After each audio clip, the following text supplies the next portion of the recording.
క్రీస్తునందు ప్రియమైన దేవుని బిడ్డలారా, మరి గత 2-3 వారాల నుంచి కూడా నేను ప్రభు సన్నిధిలో ప్రార్థన చేస్తూ వచ్చాను. లాస్ట్ వీక్లో the heart of a good father, మంచి తండ్రి యొక్క హృదయం గురించి మనం మాట్లాడాం. మనలో చాలామంది నాతో చెప్పారు, దేవుడు నాతో మాట్లాడాడండి, ఈ విషయం గురించి దేవుడు నాతో మాట్లాడాడు అని నాతో చెప్పినప్పుడు నేను ఎంతగానో దేవుణ్ణి స్తుతించాను. ఎవరైనా సరే ప్రియమైన దేవుని బిడ్డలారా, దైవజనులు ఎవరైనా, నేనైనా కానీ, మరొక పాస్టర్ కానీ, మరొక దైవజనులు కానీ వాక్య పరిచర్య చేసినప్పుడు దేవుడు మనతో మాట్లాడినట్లయితే మీరు తప్పనిసరిగా ఆ విషయాన్ని ప్రేమైన దేవుని బిడ్డలారా దేవుని స్తుతించండి.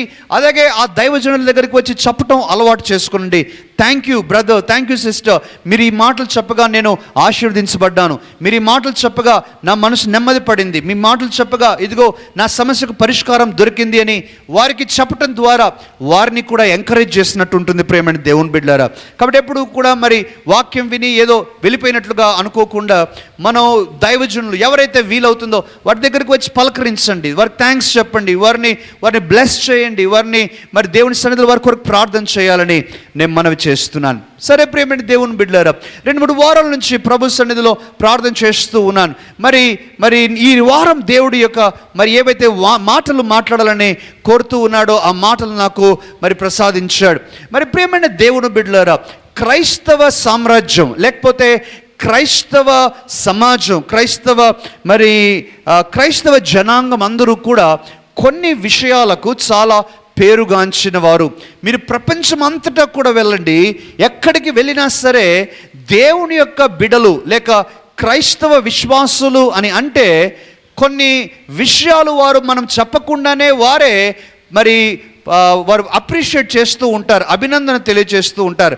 ఏంటి అవి అనంటే ప్రియమైన దేవుని బిడ్డలారా, క్రైస్తవ సమాజము కనికరము కలిగిన సమాజమని, లేక మరి మెత్తని మనస్సు లేక అర్థం చేసుకునే మనస్సు కలిగిన వారని ప్రపంచమంతటా కూడా వారికి తెలుసు. మనం ఎంతో త్యాగపూర్వకమైనటువంటి కార్యాలు చేస్తామని, మరి కరుణా హృదయం కలిగిన వారిమని ఈ యొక్క ప్రపంచానికి తెలుసు.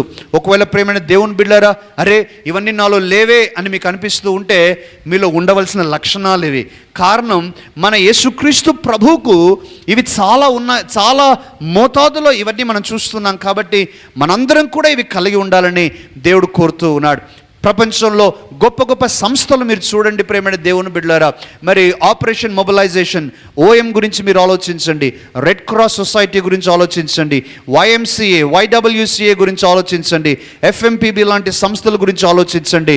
లేకపోతే ఆ మాటకు వస్తే మన దేశంలోనే CMC Christian medical college Vellore గురించి ఆలోచించండి. ఇవన్నీ కూడా క్రైస్తవ మిషనరీలు, క్రైస్తవ సామాజిక వర్గంలోని నాయకులు ప్రారంభించిన వారే. ఇంకో మాటలో చెప్పాలంటే ప్రేమైన దేవుని బిడ్డలారా, కొన్ని శతాబ్దాలుగా మన యొక్క దేశంలో మరి ఎప్పుడైతే క్రైస్తవ విశ్వాసులైనటువంటి బ్రిటిషర్స్ వచ్చారో వారు మరి ఒక విధంగా పరిపాలన చేస్తూనే వారు ఈ దేశానికి చేసినటువంటి మేలు దేవుని యందు విశ్వాసాన్ని నేర్పించారు. ప్రియమైన దేవుని బిడ్డలారా, అనేక మంది మిషనరీస్ అనేక దేశాల నుంచి కూడా, ఇంగ్లాండ్ నుంచి, అమెరికా నుంచి, కెనడా నుంచి మన దేశానికి రావటానికి అవకాశం వచ్చింది. మీరందరూ కూడా చరిత్ర తెలిసిన వారైతే నా మాటలతో మీరు ఏకీభవిస్తారు. ప్రియమైన దేవుని బిడ్డలారా, ఆ రోజుల్లో మిషనరీస్ చేసినవి 3 కార్యాలు, అవి ఇప్పటికీ కూడా నిలిచే ఉన్నాయి. ఒకటి, వారు విద్యా సంస్థలను ఏర్పాటు చేశారు. అందుకనే మనం ఎక్కడ చూసినా కూడా క్రైస్తవ విద్యా సంస్థలు దేశమంతటా కూడా అవి ఉన్నాయి. అనేక మంది గొప్ప గొప్ప రాజకీయ నాయకులు సహితము క్రైస్తవ విద్యా సంస్థల్లోనే వారు చదివి ఆ యొక్క విలువలను అభ్యసించిన వారుగా మనందరికీ కూడా తెలుసు. రెండవది, వారు హాస్పిటల్స్ ఏర్పాటు చేశారు. ప్రేమైన దేవుని బిడ్డలారా, హాస్పిటల్స్లో వారు శారీరక పరమైనటువంటి ఆరోగ్యాన్ని గురించి వారు ప్రయాసపడ్డారు. మూడవదిగా, వారు హాస్టల్స్ని ఏర్పాటు చేశారు. శారీరక పరముగా ఆహారాన్ని అందించాలనే ఉద్దేశంతో హాస్టల్స్లో ఉండేవారు. అందుకనే బహుశా వయసులో పైబడినటువంటి వారు మనలోనే కొంతమంది చెప్పగలరు, వారు చదువుతున్నటువంటి రోజులలో అనేక మంది క్రైస్తవ హాస్టల్స్లోనే వారు ఉండి చదువును అభ్యసించారు. ఉచితంగా ఆ రోజుల్లో వారు చదువుకునేటువంటి వారు. దేవునికి మహిమ కలుగునుగాక. ఈ 3 విషయాలు, ఒకటి పాఠశాలలు, ప్రియమైన దేవుని బిడ్డలారా, విద్యా సంస్థలు ఏర్పాటు చేయడానికి కారణం ఒక మానసిక విజ్ఞానానికి, లేక ఒక అవేర్నెస్ని కలిగించటానికి, అలాగే హాస్పిటల్స్ ద్వారా శారీరక పరమైన ఆరోగ్యాన్ని, అదేవిధంగా హాస్టల్స్ ద్వారా శారీరకంగా వారికి ఆహారాన్ని అందించడానికి ఆ యొక్క మిషనరీస్ కానివ్వండి, దైవజనులు కానీ ప్రయాసపడుతూ వచ్చారు. క్రీస్తునందు ప్రియమైన దేవుని బిడ్డలారా, దేవుని యొక్క మహాకృపను బట్టి మన సంఘము కూడా ఇదే కోవలోనే, ఇదే దారిలోనే మనం ముందుకు వెళ్తూ ఉన్నామని తెలియచేయటానికి నేను ఎంతో సంతోషిస్తూ ఉన్నాను. మెడికల్ పరంగా ప్రియమైన దేవుని బిడ్డలారా, దేవుని యొక్క మహాకృపను బట్టి దాదాపు 40 కంటే ఎక్కువగా ఉచిత మెడికల్ క్యాంప్స్ మనం ఎస్టాబ్లిష్ చేశాం. ఉచిత మెడికల్ క్యాంప్స్ ద్వారా వేలాది మందికి ప్రియమైన దేవుని బిడ్డలారా ఎంతో ఖరీదైనటువంటి మందులను వారికి ఉచితముగా మనము ఇచ్చి ఉంటూ ఉన్నాం. దాని ద్వారా అనేక గ్రామస్తులు వారు దీవించబడ్డారు ప్రియమైన దేవుని బిడ్డలారా. అలాగే దేవుని యొక్క మహాకృపను బట్టి మనం ఒక విద్యా సంస్థను క్రైస్తవ విలువలనే పునాదిపై ఏర్పాటు చేయబడిన జెనసిస్ స్కూల్ని మనం ఏర్పాటు చేయడానికి దేవుడు మన కృపనిచ్చాడు, శక్తి సామర్థ్యాన్ని ఇచ్చాడు. దేవుని యొక్క విలువలు నేర్పించడానికి దేవుడు కృపనిస్తూ ఉన్నాడు. మూడవదిగా ప్రియమైన దేవుని బిడ్డలారా, దేవుడు ఇదిగో అనాథ బిడ్డలను, మరి తల్లిదండ్రులు లేని వారిని, పేదలను మనం హక్కును చేర్చుకొని శారీరక పరమైనటువంటి ఆహారాన్ని కూడా వారికి ఇవ్వటానికి దేవుడు కృపనిస్తూ ఉన్నాడు. హల్లెలూయా. ప్రియమైన దేవుని బిడ్డలారా, అయితే ఈరోజు ఒక మాట నేను తెలియచేయనివ్వండి, ఇవన్నీ కూడా అవి సులభంగా వచ్చేవి కాదు, ఒక త్యాగముతో వచ్చేవి. ఎంతో ఖరీదైన త్యాగం ప్రియమైన దేవుని బిడ్డలారా. మీరందరూ కూడా తెలియని వారి కొరకు నేను తెలియచేయనివ్వండి, అనేక మంది మిషనరీలు ప్రియమైన దేవుని బిడ్డలారా భారతదేశానికి ఎప్పుడైతే వారు వచ్చేటువంటి వారో వారితో బాటుగా వారి యొక్క సమాధి పెట్టెలను కూడా తీసుకుని వచ్చేవారట. మరి ఆ యొక్క షిప్స్లలో, ఓడలలో ప్రయాణించేటప్పుడు వారి యొక్క సమాధి పెట్టెలు. కారణం, India was called the grave yard for the machineries. వారు వచ్చి ఇక్కడ చనిపోయేటువంటి వారు, ఇక్కడ ఉన్నటువంటి మలేరియాతో, ఇక్కడ ఉన్నటువంటి ఫీవర్స్తో వారికి ఎటువంటి ఆరోగ్యం పాడవుతే వెనక్కు వెళ్ళలేక వారు ఇక్కడే మరి ప్రభువునందు నిద్రించేటువంటి వారు. అందుకని ఎంతో మంది గొప్ప గొప్ప దైవజనుల సమాధులు మన మధ్యలో మనం చూస్తూ ఉన్నాం. వారు త్యాగాలు చేస్తారు ప్రియమైన దేవుని బిడ్డ. త్యాగాలు చేయకుండా అవ్వలేదు. ఈరోజు మనము సంఘము ఇంత డెవలప్ అవటానికి, ఇన్ని కార్యాలు చేయటానికి త్యాగాలు లేకుండా ప్రియమైన దేవుని బిడ్డరా అవ్వటం లేదు. ఆ త్యాగాలు బహుశా మీలో చాలామందికి తెలియకపోవచ్చు, కానీ ఆ త్యాగాలు మన ప్రభువుకు తెలుసు. ఎంతో ఎంతో విలువైనటువంటి త్యాగాలు మనం చేయాల్సి వస్తూ ఉన్నది. అందుకే దేవుడు ఆ త్యాగాలనే పునాది పైన ఇవి కడుతూ ఉన్నాడు. నేను ఈరోజు మాట్లాడే మాటలు, ఎందుకు ఈ మాటలు మాట్లాడుతున్నాను, క్రీస్తునందు ప్రియమైన దేవుని బిడ్డలారా, దేవుని వాక్యంలోని పేజీలు మీరు ముందు నుంచి చివరి వరకు చూసినట్లయితే అనేక మంది త్యాగమూర్తులు మనకు కనిపిస్తారు. We see a lot of people who have sacrificed their life to fulfill the plan of God. దేవుని యొక్క ప్రణాళిక నెరవేర్చడానికి వారు ఎంతో త్యాగము చేసిన వారుగా ఉంటూ ఉన్నారు. ఆలోచన చేయండి ప్రేమైన దేవుని బిడ్డలారా. యేసుక్రీస్తు తల్లి అయినటువంటి మరియ గురించి ఆలోచించండి. తన యొక్క జీవితంలో ఎన్నో కలలు గని ఉండేది, ఎంతో ఆశలు ఉండి ఉంటాయి. ఒక యవన స్త్రీగా తన కుటుంబం ఎలా ఉండాలో అని ఆలోచిస్తూ ఉండి ఉంటుంది.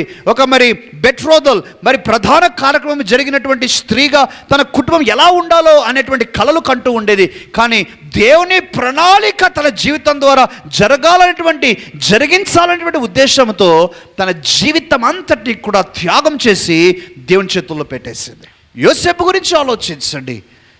యోసేపు కూడా మరి ఒక పురుషాహంకారాన్ని ప్రక్కకు పెట్టేసి, ఇదిగో దేవుని యొక్క ప్రణాళికలో తను కూడా ఒక భాగం అవ్వటానికి, తను కూడా యేసుక్రీస్తును పెంచడానికి బాధ్యతగా తను కూడా తన జీవితంలో ఉన్నటువంటి అన్నింటినీ కూడా త్యాగం చేసి దేవుని కొరకు సమర్పించుకున్నాడు. యోనాతాను గురించి ఆలోచించండి. బైబిల్ గ్రంథంలో వాస్తవానికి ఆ రోజుల్లో రాజుల కల్చర్లో ప్రేమైన దేవుని బిడ్డలారా, ఒక పరిపాలించే రాజు తర్వాత తన జ్యేష్ఠ కుమారుడే రాజు అవ్వాల్సినటువంటి పరిస్థితి ఉండేది. అంటే యోనాతానే వాస్తవానికి రాజుగా అవ్వాల్సింది. కానీ యోనాతాన్ అన్నాడు, దావీదు నాకంటే శ్రేష్ఠుడవు నీవు, దేవుడిని ఏర్పాటు చేసుకున్నాడు, నేను నీకు సహాయం చేస్తాను అని తను త్యాగం చేసిన వాడుగా నిలిచిపోయాడు. హల్లెలూయా. ఈరోజు ప్రేమైన దేవుని బిడ్డలారా, త్యాగ గుణము మన అందరికీ ఉండాలి. త్యాగ గుణము మన అందరికీ అవసరం ప్రేమైన దేవుని బిడ్డలారా. క్రైస్తవ బిడ్డగా, క్రైస్తవ మరి విశ్వాసిగా నీ జీవితంలో త్యాగము చేయటము వింతైనదిగా కనిపించకూడదు, కానీ త్యాగము చేయటము నీకు అలవాటుగా మారాలి. అందుకే దేవుడు నిన్ను పిలుస్తూ ఉన్నాడు. వాస్తవానికి ఈరోజు నీవు నేను ఇక్కడ కూర్చున్నాము అంటే యేసుక్రీస్తు యొక్క త్యాగ ఫలితమే ఈరోజు మనం ఇక్కడ కూర్చొని ఉన్నాం. త్యాగం అనేటువంటిది మన గుండెల్లో నరనరాల్లో ప్రేమైన దేవుని బిడ్డలారా ఉండాలి అని జ్ఞాపకం చేస్తున్నాను. త్యాగం అంటే ఏంటి ప్రేమైన దేవుని బిడ్డలారా? నేను బాగుండాలి అనే దానికంటే నా దగ్గర ఉన్న దాని ద్వారా నేను ఇంకెవరికైనా ఉపయోగపడి దాని ద్వారా వారు బాగుపడతారు అని అంటే దాన్ని త్యజించటమే త్యాగం. When I know that what I have and what I am will benefit other people, and when I forego that, that is sacrifice. అది త్యాగం ప్రేమైన దేవుని బిడ్డలారా. మన జీవితంలో అనేక రకాలుగా దేవుడు మనకు అటువంటి అవకాశాలు ఇచ్చాడు. అటువంటి అవకాశాలు ఇవ్వటంతోనే ప్రేమైన దేవుని బిడ్డలారా దేవుని యొక్క రాజ్యంలో మనం ముందుకు వెళ్ళగలమని జ్ఞాపకం చేస్తూ ఉన్నాను. ఈరోజు ప్రియమైన దేవుని బిడ్డలారా, దేవుని చిత్తమైతే మరి నా ముందు దేవుడు నాకు 7 మనుషులను ఇచ్చాడు. దేవుని చిత్తమైతే ఎన్ని వీలైతే అన్ని మీ ముందు ఉంచాలని కోరుతున్నాను. కానీ దేవుని యొక్క వాక్యాన్ని మనం మొదటిగా చదువుకుందాం. యోహాను సువార్త 12వ అధ్యాయం, the gospel according to John 12th chapter, 12వ అధ్యాయము 24వ వచనం నుంచి చదవండి దయచేసి. గోధుమ గింజ భూమిలో పడి చావకుండిన ఎడల అది ఒంటిగానే యుండును, అది చచ్చిన ఎడల విస్తారముగా ఫలించును. తన ప్రాణమును ప్రేమించువాడు దానిని పోగొట్టుకొనును, ఈ లోకములో తన ప్రాణమును ద్వేషించువాడు నిత్య జీవము కొరకు దానిని కాపాడుకొనునని మీతో నిశ్చయముగా చెప్పుచున్నాను. చాలండి. గోధుమ గింజ భూమిలో పడి చావాలి. ఎప్పుడైతే అది చస్తుందో అప్పుడే ఫలిస్తుంది. అంటే ఇంకో మాటలో ఆ త్యాగం చేయాలి. ఆ త్యాగం చేయకపోతే ఫలితం లేదు. ప్రియమైన దేవుని బిడ్డలారా, అందుకనే ఒక మాట మనం చూస్తూ ఉంటాం పోస్టర్స్లో కానీ చిన్న చిన్న captions, no cross no crown. నీవు సిలువ మోయకుండా నీవు ప్రియమైన దేవుని బిడ్డలారా కిరీటం నీకు దొరకదు. నువ్వు సిలువను మోయాల్సిందే, ఆ త్యాగం నువ్వు చేయాల్సిందే. నీ జీవితంలో అనేక రీతులుగా త్యాగాలు చేయాలి. కొన్నిసార్లు త్యాగం అనేసరికి అన్నం తినకుండా ఉండటమో లేకపోతే మనం ఇంకేదైనా మనల్ని మనం కష్టపెట్టుకోవటం అనుకుంటాం. కానీ త్యాగాలు చాలా రకాలు ప్రేమైన దేవుని బిడ్డలారా. అవన్నీ కూడా ఈరోజు మనం చేయాల్సిన వారమై ఉంటూ ఉన్నామని నేను జ్ఞాపకం చేస్తూ ఉన్నాను. 3 ఈరోజు దేవుని చిత్తమైతే చూపించడానికి మనం ప్రయత్నం చేద్దాం. మొట్టమొదటి వ్యక్తి రూతు భక్తురాలు. రూతు ప్రేమైన దేవుని బిడ్డలారా, మీ అందరికీ గుర్తుంటే రూతు వాస్తవానికి ముందు నుంచి కూడా దేవునికి సంబంధించిన స్త్రీగా లేదు. దేవునికి హేయమైన దేశంలో ఉండిన స్త్రీ ఆమె. అయితే నయోమి అనేటువంటి ఆ యొక్క స్త్రీ బెత్లెహేము నుంచి ఎప్పుడైతే దేవుని యొక్క మరి దేవుడు ఆ యొక్క బెత్లెహేములో కరువిచ్చాడని వేరే దేశానికి వెళ్ళిందో ప్రేమైన దేవుని బిడ్డలారా, అక్కడ తన కుమారులకు వివాహం చేసిన 2 స్త్రీలలో ఒక స్త్రీ పేరు రూతు. ఆ యొక్క స్త్రీ ప్రేమైన దేవుని బిడ్డలారా తన భర్తను కోల్పోయింది. తన పెనిమిటి కోల్పోయిన తరువాత ఏం చేయాలో అని ఆలోచిస్తూ ఉన్నప్పుడు దేవుడు తన ప్రజలు అనే వార్త విని నయోమి తిరిగి తన దేశానికి ప్రయాణం అవుతున్న సమయంలో రూతు భక్తురాలు కూడా కోడలిగా అత్తతో చెప్పింది, అత్తగారు నేను మీతోనే వస్తాను, మీ జనాంగమే నా జనాంగము, మీ దేశమే నా దేశము, మీ దేవుడే నా దేవుడు, మరణము తప్ప నిన్ను నన్ను ఏది వేరు చేయకూడదు అనే మాటను చెప్పింది. ప్రియమైన దేవుని బిడ్డలారా, నిజంగా ఈ విషయంలో నేను అంటాను, అది చిన్న త్యాగం కాదది. కానీ ఇక్కడ బోయజు చెప్పేటువంటి మాటలు ఈరోజు మనము చదవాలి. తర్వాత బోయజు వివాహం చేసుకున్నాడు రూతు. ప్రియమైన దేవుని బిడ్డలారా, బోయజు ఏం మాటలు చెప్తూ ఉన్నాడో దయచేసి చదవండి. 11వ వాక్యము, రూతు గ్రంథము 2వ అధ్యాయము 11వ వాక్యాన్ని మనం చదువుకుందాం. నీవు నీ తల్లిదండ్రులను నీ జన్మభూమిని విడిచి ఇంతకు ముందు నీవు ఎరుగని జనము నొద్దకు వచ్చితివి. ఇంతకు ముందు నీవు ఎరుగని జనము దగ్గరికి నీవు వచ్చితివి. యెహోవా నీవు చేసిన దానికి ప్రతిఫలం ఇచ్చును. యెహోవా నీవు చేసిన దానికి ఆయన నీకు ప్రతిఫలం ఇచ్చును. ఒక ట్రాన్స్లేషన్ అంటున్నాడు, యెహోవా నీవు చేసిన త్యాగానికి ప్రతిఫలం ఇస్తాడు. నీవు ఎంతో త్యాగం చేశావు రూతు. నీ యొక్క తల్లిని విడిచావు, నీ తండ్రిని విడిచావు, నీ జనాంగాన్ని విడిచావు, నీ దేశాన్ని విడిచావు, నీవు దేవుని దగ్గరికి వచ్చావు. ఇదిగో ఈ దేశంలో దేవుని ప్రణాళిక నెరవేర్చడానికి వచ్చావు. నీ త్యాగానికి ప్రతిఫలముగా దేవుడు నిన్ను దీవిస్తాడు అనే మాటను చెప్పుతూ ఉన్నాడు. క్రీస్తునందు ప్రేమైన దేవుని బిడ్డలారా, ఎందుకు ఈ త్యాగం గురించి నేను మాట్లాడుతూ ఉన్నాను? కారణం ఏంటంటే రూతు పాత జీవితము పాపపు జీవితానికి సాదృశ్యం. రూతు పాత దేశము పాపపు జీవితానికి సాదృశ్యం. రూతు నయోమి ద్వారా బెత్లెహేంలోనికి రాక మునుపు ఉండేటువంటి ఆ పాత జీవితం అంతా కూడా లోకరీతిగా ఉండే జీవితానికి సాదృశ్యము. అయితే ఎప్పుడైతే ప్రభువు యెహోవాను తన దేవుడుగా స్వీకరించుకున్నదో, ఎప్పుడైతే నయోమి దేవుణ్ణి తన దేవుడుగా సమర్పించుకున్నదో, ఎప్పుడైతే స్వీకరించిందో, అప్పటి నుంచి ఒక నూతన జీవితాన్ని ప్రారంభించింది. ఆ సమయంలోనే రూతు నిర్ణయించుకున్నది, ఇక నా పాత జీవితానికి, పాత సంబంధాలకి, పాత ఆలోచనలకి, పాత పాపపు స్థితికి నాకు ఇక సంబంధం లేదు. ఓల్డ్ ఈజ్ గాన్, పాతది గతించెను, ఇదిగో నేను నూతన సృష్టిగా, నూతన వ్యక్తిగా ఉన్నాను, ఇక నూతన వ్యక్తిగా నేను ముందు జీవిస్తాను అని త్యాగం చేసేసి అవన్నిటిని కూడా వదిలేసి ముందుకు వచ్చేసింది. దేవునికి స్తోత్రం, హల్లెలూయా. ప్రియమైన దేవుని బిడ్డలారా, యేసుక్రీస్తును నీ స్వంత రక్షకుడిగా అంగీకరించినటువంటి నీవు నీ పాపపు జీవితానికి, నీ పాత జీవితానికి, పాత ఆలోచనలకు, పాపపు స్వభావానికి స్వస్తి పలికి త్యాగం చేసి నీవు నూతన అడుగులు వేయటానికి నువ్వు త్యాగం చేయాలి. అయితే కొంతమంది క్రైస్తవ విశ్వాసులు మాత్రం, ప్రియమైనటువంటి దేవుని బిడ్డలారా, వారు దేవుణ్ణి అంగీకరించారు, దేవుని వెంబడిస్తూ ఉన్నారు, కానీ వారిలో పాపపు స్వభావము పోలేదు, పాత ఆలోచనలు పోలేదు, పాత సంబంధాలు పోలేదు. ఇంకా లోకము వారిలో నివసిస్తూనే ఉంది, ఇంకా పాపము వారిలో విలయతాండవం చేస్తూనే ఉంది. అంటే ఇది ఎలాగూ అనంటే, ఐగుప్తులో నుంచి దేవుడు ఇజ్రాయిలీలను బయటికి మరి చాలా త్వరగా ఒక 10 రోజుల్లో తేగలిగిన సమర్థుడు, కానీ వారిలో ఉన్నటువంటి ఐగుప్తును పారద్రోయటానికి ఆయనకు 40 సంవత్సరాలు పట్టింది. నీవు యేసుక్రీస్తు దగ్గరికి వస్తూ ఉన్నావు లోకంలో నుంచి, కానీ బహుశా నీలో ఇంకా లోకరీతి అయినటువంటి ఆలోచనలు, లోకరీతి అయిన స్వభావం, పాపపు స్వభావం ఇంకా మిగిలి ఉంటే ఈరోజు ఈ త్యాగము నీవు చేయాలి, ఈ త్యాగం నువ్వు చేయాలి. ఎప్పుడైనా కొన్నిసార్లు ప్రేమైన దేవుని బిడ్డలారా, నేను వింటూ ఉంటాను, దేవుని యందు భయభక్తులు కలిగినటువంటి వారు కూడా తాగుతూ ఉన్నారని వింటూ ఉంటాను. కొంతమంది ఇదిగో ఈ దుర్వ్యసనాలకు లోనయ్యారని నేను వింటూ ఉంటాను. ఎవరైనా కొంతమంది దేవుని పేరు చెప్పబడి దేవుని పేరు పెట్టుకున్నటువంటి వారు అవినీతిగా ఉంటూ ఉన్నారని విన్నప్పుడు నా మనసు చాలా గాయపడుతుంది. వాస్తవానికి నాకంటే ఎక్కువగా దేవుడు చాలా బాధపడుతూ ఉంటాడు. కారణం, నువ్వు నూతన వ్యక్తిగా మాత్రమే ఉన్నావు, కానీ నూతన వ్యక్తిత్వం నీలోకి రాలా. నువ్వు మనిషివి, ఒక క్రైస్తవుడిగా పేరు పెట్టుకున్నావు, క్రైస్తవుడిగా ఉంటూ ఉన్నావే, కానీ నీలో స్వభావము మారలా. It did not occur, a surgical transformation did not occur in your spirit. నీ ఆత్మలో ఒక రూపాంతరము కలగలేదు.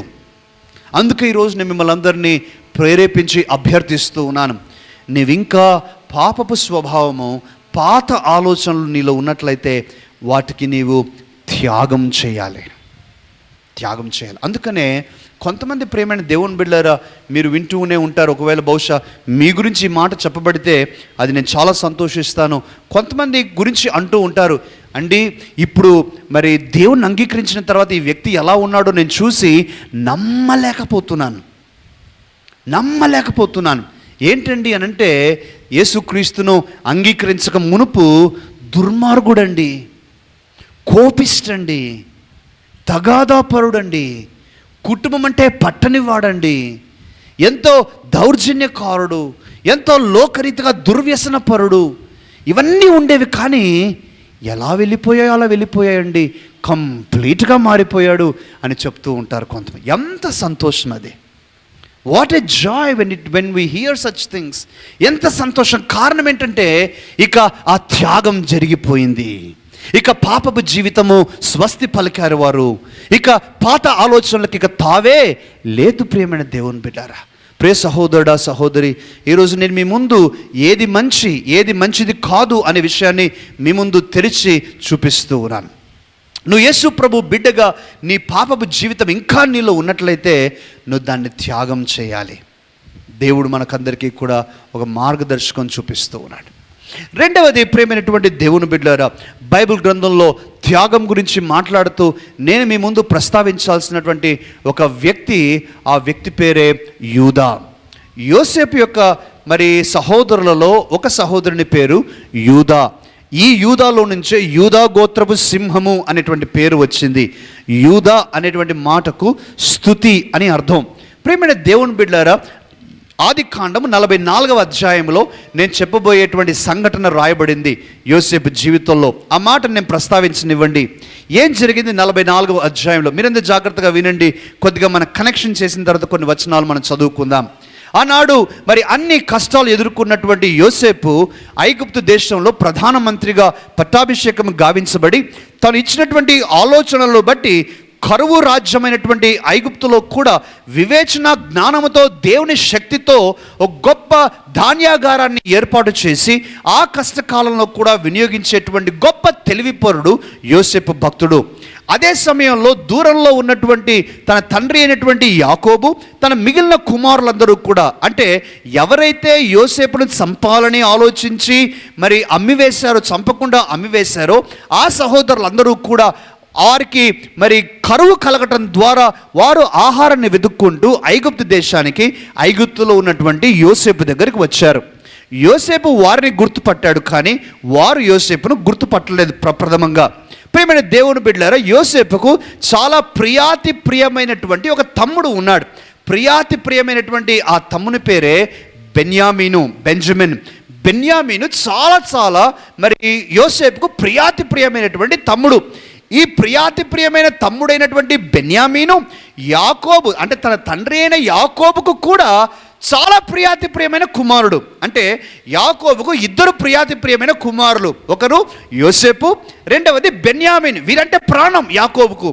ఎప్పుడైతే యోసేపు చనిపోయాడు అనేటువంటి వార్త మరి వీళ్ళు ఆ యొక్క జంతు రక్తంలో ముంచినటువంటి వస్త్రాన్ని తెచ్చి తన తండ్రికి చూపించారో, ఆ మాటను జీర్ణించుకోలేక యాకోబు చాలా దుఃఖంలో ఉండి బెన్యామీను ద్వారా దుఃఖ నివారణ పొందినవాడై బెన్యామీను ద్వారా సంతోషిస్తున్నటువంటి రోజులవి. కానీ ఎప్పుడైతే ధాన్యాన్ని వెతుక్కుంటూ వారి రాజ్యానికి వచ్చారో యోసేపు అందరిని చూస్తూ బెన్యామీను కనిపిలా. కారణం, బెన్యామీనును యాకోబు పంపించలేదు. నా ఈ కుమారుని ఎట్లా పంపిస్తా, నా కుమారు నా దగ్గర ఉండాలి అని, ఈ కుమారుని కోల్పోలేను అనేటువంటి ఆ ఇన్సెక్యూరిటీతో ఆ యొక్క ధైర్యం లేక, పంపించే ధైర్యం లేక తన దగ్గర పెట్టుకున్నాడు.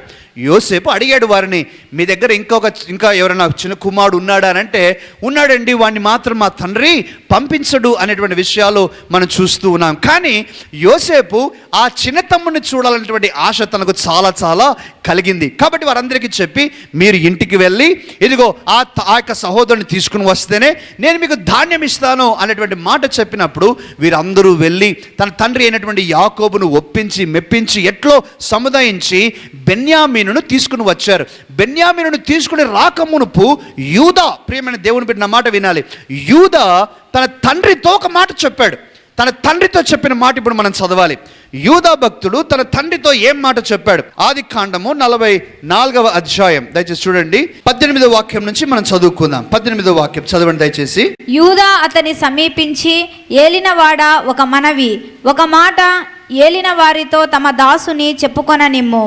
తమ కోపము తమ దాసుని మీద రవులు కొననీయకుము. తమరు ఫరో అంత వారు గదా, ఏలినవాడు మీకు తండ్రి అయినను సహోదరుడైనను ఉన్నాడా అని తమ దాసులను అడిగెను. అందుకు మేము, మాకు ముసలివాడైన తండ్రియు అతని ముసలితనమున పుట్టిన ఒక చిన్నవాడును ఉన్నారు. వాని సహోదరుడు చనిపోయెను, వాని తల్లికి వాడొక్కడే మిగిలి ఉన్నాడు, వాని తండ్రి వానిని ప్రేమించుచున్నాడని చెప్పితిమి. 27వ వచనం చదువుదాం. 27. అందుకు తమ దాసుడైన నా తండ్రి, నా భార్య నాకిద్దరిని కనెనని మీరెరుగుదురు.